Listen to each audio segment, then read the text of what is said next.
Going to the Final Four is fun, winning is better. We know what we got to do, and you know what's at stake. Fournier. How can you leave him? You can't leave Evan Fournier alone like that!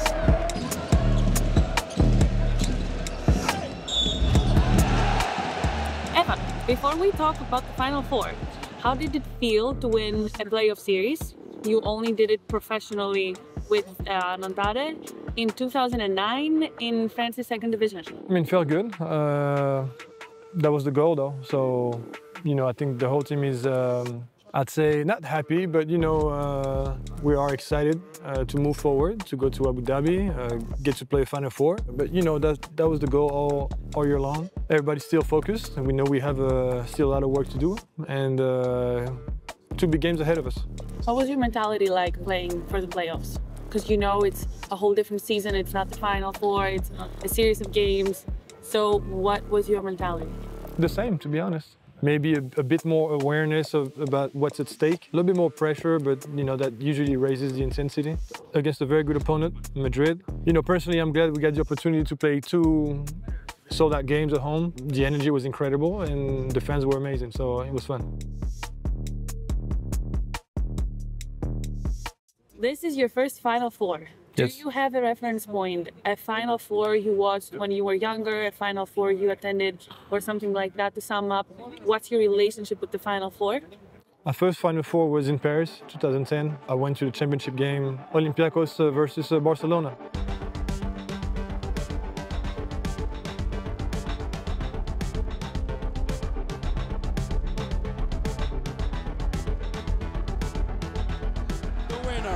Barcelona!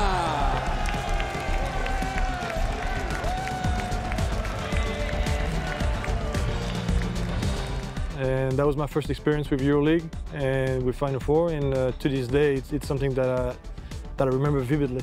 Oh my God, did you ever imagine that you would be playing for Olympiacos watching this final? Not really, because I mean, my goal was the NBA. But since that day, you know, I got closer to Olympiacos. So that's how my love for the team started, really.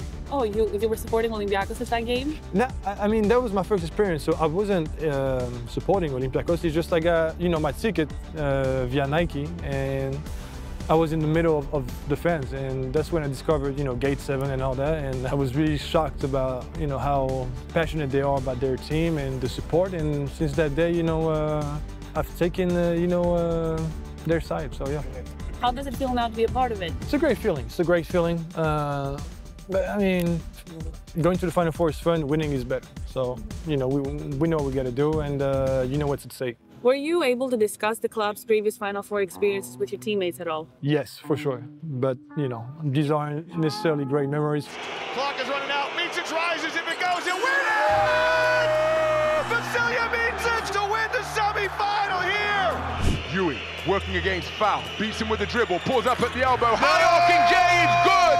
I mean, I'm very close to Moose. And, you know, for him, it's very painful what happened those previous Final Four. So, you know, we try to use it as motivation, as fuel, and hopefully not do the same mistakes again. Did they give you tips to not be nervous, or did they tell you just about how crazy the experience is with the fans and the whole trip, because it's a whole different season type of thing? No. I mean, I have enough experience to know what big games are, so I'm not overly concerned about that. You dominated the regular season. What do you see as Olympiacos' greatest strength this season? The one that will serve you well, whatever happens at the Final Four? Our biggest strength is our team. Each individual, we all have a role to play in winning. We have a big roster. We have a lot of talent. We have the best coach in EuroLeague, and that got us where we are today. Do you see any specific strength when, you know, it comes to basketball on the court, that you know that no matter what happens, you know you're always going to go back to that specific pattern? I think we have a complete team. I mean, we are big at each position. We can play defense really well when we want to, and you know, we have a lot of shooters on the floor. So for us, it's all about putting 40 minutes together. Is there a particular approach to games with so much at stake? Like, can we compare it to an Olympic semifinal, maybe to take as an example a relatively recent game in your career, or would it be a mistake to make it scare? I have experience with big games, but never EuroLeague, obviously, since it's my first season. But you know, at the end of the day, winning is winning, and usually those games, there's a pattern.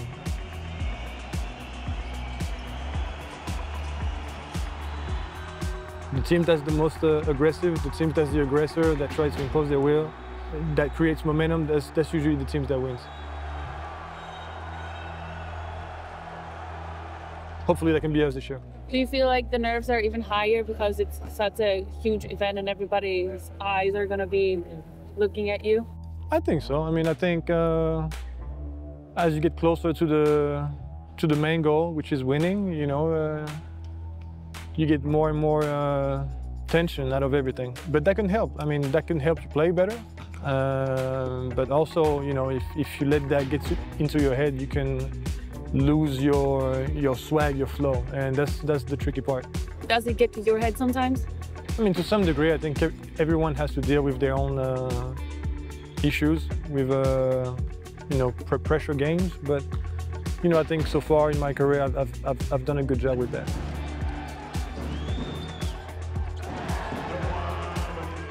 You shared regular season victories with Monaco. How do you analyze their season? Very good season. They've made a lot of changes during the season. They changed Coach Panulis now. They added Daniel Tice, great pickup. And they kind of changed the way they played a little bit, from my point of view. A little less ISO, more team game, sharing the ball a little bit more. They are very dangerous team. What do you remember about your Olympiacos season so far, both on and off the court? What will stay with you beyond the end of the season? For me personally, it's my first day. I mean, as soon as I landed. I don't know how many people were at the airport, but it was insanity. It was insane. It was one of the best moments in my life.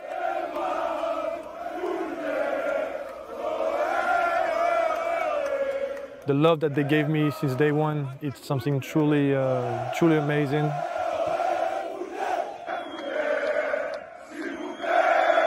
Since that day, I've been trying to, you know, give them something back by, you know, try to win, make them proud, give them something to cheer on, and hopefully, you know, we can reward them with the championship. Did that give you an extra motive, playing, the fans, the people? Yes, for sure. For sure. Being a part of such a historical club and such an amazing fan base that supports you, I mean, yeah, that's truly something that makes me want to play even better and makes me want to win more, for sure. What is it like to share this adventure with Mustafa Fall? As you said before, you guys are very close. It's good, man, it's good. We've been together for a while now because we started together when we were about 18 at Poitiers in first division. Then we've played at the Olympics together, we got a silver medal, and now we have a chance to win the EuroLeague. It would be a great story for us. Did you ever thought that you guys were gonna be trying to win a trophy, EuroLeague trophy together at some point in your career in Olympiacos?